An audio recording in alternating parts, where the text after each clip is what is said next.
ఓం సాయిరామ్. సమర్థ సద్గురు సాయినాథ్ మహారాజ్కి జై. సాయి భక్తులందరికీ నమస్కారం అండి. మన బాబాగారి దయ వల్ల మనందరం బాగుండాలి, సంతోషంగా ఉండాలి అని చెప్పి మనస్ఫూర్తిగా కోరుకుంటూ ఈరోజు వీడియో స్టార్ట్ చేస్తున్నాను ఫ్రెండ్స్. ఇక ఈరోజు వీడియోలో మనం చూడబోయేది ఏంటి అంటే, తల్లి నీ మనసు వెతుకుతున్న ఒక మంగళకరమైన వార్త అందించబోతున్నాను బిడ్డ. తప్పకుండా ఈ వరాన్ని నువ్వు అందుకో అని చెప్పి బాబా గారు అయితే మన కోసం ఒక మంచి సందేశాన్ని తీసుకొచ్చేసారు ఫ్రెండ్స్.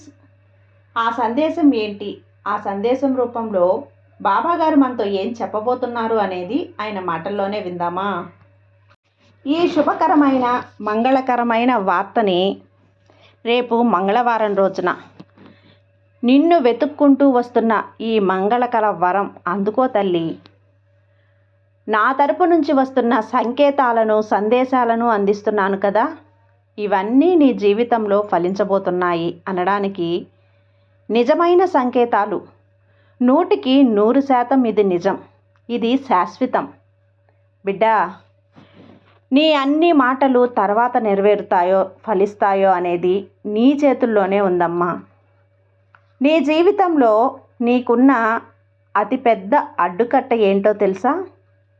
నీ జీవితంలో పెద్ద అడ్డుకట్ట నీ మనసు. నువ్వు ఎప్పుడూ కూడా ఏం చేయాలి అంటే, ఏదైతే నువ్వు కోరుకొని తప్పకుండా నిన్ను చేరుతుంది అని కోరుకొని దక్కుతుంది అనే నమ్మకం పెంచుకోవాలమ్మా.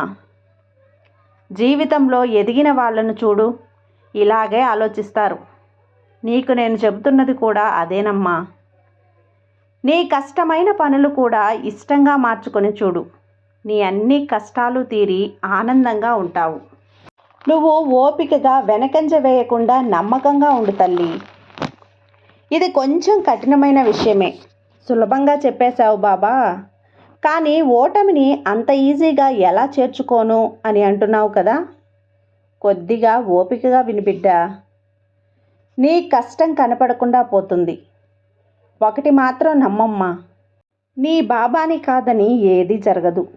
కవచంలాగా నీ చుట్టూనే ఉంటాను. ఏది వచ్చినా సరే నన్ను తాకే నీ దగ్గరికి రావాలి. నన్ను తాకగల శక్తి ఈ లోకంలో పుట్టలేదు బిడ్డ. ఒక్కసారి ప్రయత్నించి చూడు. ప్రయత్నం లేకుండా ఏదీ రాదు, ఏదీ జరగదు కూడా. ఇంకొక విషయం ఏంటంటే అమ్మా, నువ్వు ఎవ్వరి గురించి కూడా దిగులు పడనవసరం లేదు. నువ్వుగానే ఉండు. ఈ లోకంలో 10 మంది ఉంటే గనక 10 మంది మెచ్చుకుంటారు అనుకోవద్దు. దేనికి కలత చెందొద్దు. ఇది నీ జీవితం. నీ జీవితం నీ కోసం జీవించాలి. నీలో ఉన్న బలాన్ని తెలుసుకోకుండా అంత అలజడిగా నీ మనసు ఉంది చెప్పు. మొదట నీ మనసుని కుదుటపరుచుకో. నీలో ఉన్న ప్రతిభను నువ్వు బయటకు తీయి. కొందరు నిన్ను ఇష్టపడతారు, మరికొందరు నిన్ను ద్వేషిస్తారు.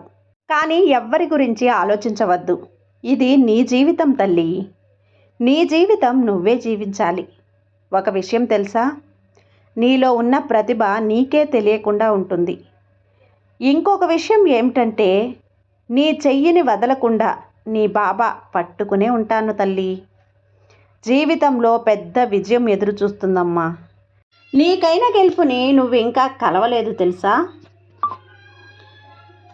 నా వల్ల అసలు నమ్మలేకున్నాను అనుకుంటున్నావు కదా. ప్రయత్నిస్తుంటే తప్పక గెలుపొస్తుంది తల్లి. నీ మనసుని నా పాదాల చెంత సమర్పించు. నీకేం కావాలో అది నేను ఇస్తాను బిడ్డ. ఎప్పుడు కూడా నా అనే మాట కాకుండా మంచిదో చెడ్డదో నా బాబా చేస్తున్నారు అని చెప్పుకుంటూ ఉండు.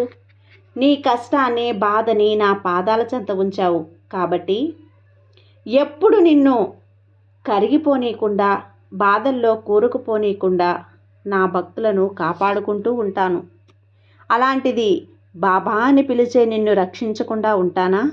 నీ చేతులు మాత్రమే కాదు, ఈ సాయి చేతుల్లో ఉన్న నీ చేతులు భయపడనవసరం లేదు బిడ్డ. ఇంకా చెప్పాలంటే నా చేతుల మధ్యలోనే నీ చెయ్యి ఉంది. ఎలాంటి సందర్భంలోనూ వదలను. నీకైనా మంచి కాలం ఆరంభమవుతుంది తల్లి. నీకు రాజయోగ కాలం వచ్చేసింది. నా దగ్గర ఆశపడిన కోరికల విషయాలన్నీ కూడా నీ దగ్గర చేరుస్తాను. వేదనలో ఉన్న సంతోషంలో తాండవం చెయ్యమ్మా. నువ్వు అలా చెయ్యబోతున్నావు కూడా. కన్నీరులో మునిగి ఉన్న నువ్వు ఇక ఆనంద బాష్పాలతో తడవబోతున్నావు. దుఃఖంలో ఉన్న నువ్వు విడుదల కాలం వచ్చేసింది తల్లి నీకు. మెట్టు మెట్టుగా ఎదిగే రోజులలో నువ్వు ఉన్నావు తల్లి. కాబట్టి వెనకనే దాక్కుని ఉండక ఆనందంగా ఉండు. ముందుకు రా, అందరి ముందు నిలువు. నీకు మంచి కాలం వచ్చేసిందనే నీ బాబా చెబుతున్నాను. నీ ఎలాంటి భయం అక్కర్లేదమ్మా. నీకు తోడుగా నీ బాబాని ఉన్నాను కదా. నీ సాయి మీద నమ్మకంతో ఉండు. అంతా మంచే జరుగుతుంది. నీ సాయి నీకు తోడు ఉండగా నీకు భయమెందుకు చెప్పు. సర్వే జన సుఖినో భవంతు. జై సాయిరాం.